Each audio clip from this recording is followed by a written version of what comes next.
Je donnerai les trois raisons qui me paraissent essentielles, même s'il y en a mille.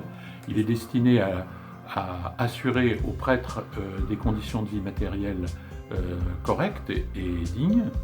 Il contribue aussi, deuxième raison, à la formation des prêtres, formation des séminaristes et formation des laïcs en mission. Il contribue enfin au salaire des quelques laïcs salariés en mission ecclésiale.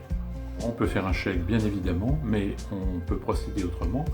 On peut décider d'un prélèvement automatique, qu'il soit mensuel ou trimestriel. C'est important pour le diocèse parce que ça assure des rentrées régulières et donc ça facilite la gestion. Et puis on peut donner par carte en accédant au site du diocèse qui permet de le faire et de procéder comme dans tout achat électronique.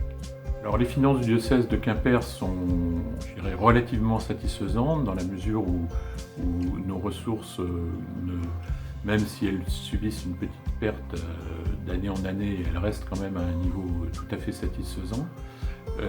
Et puis le diocèse a par ailleurs fait des efforts importants de diminution de ses charges qui ont évidemment un effet sur l'équilibre budgétaire du diocèse. Les raisons de donner sont très variables. Il y a évidemment le donateur que je qualifierais de classique, qui est attaché à l'Église et pour qui ne pas donner ou donner est impensable. Mais il y a aussi ceux qui décident un jour de donner parce qu'ils ont reçu le secours d'un prêtre dans une épreuve qu'ils traversaient, ou bien ils ont bénéficié d'une préparation à un sacrement, ils ont fait baptiser leurs enfants, ou toute autre occasion qui les amène à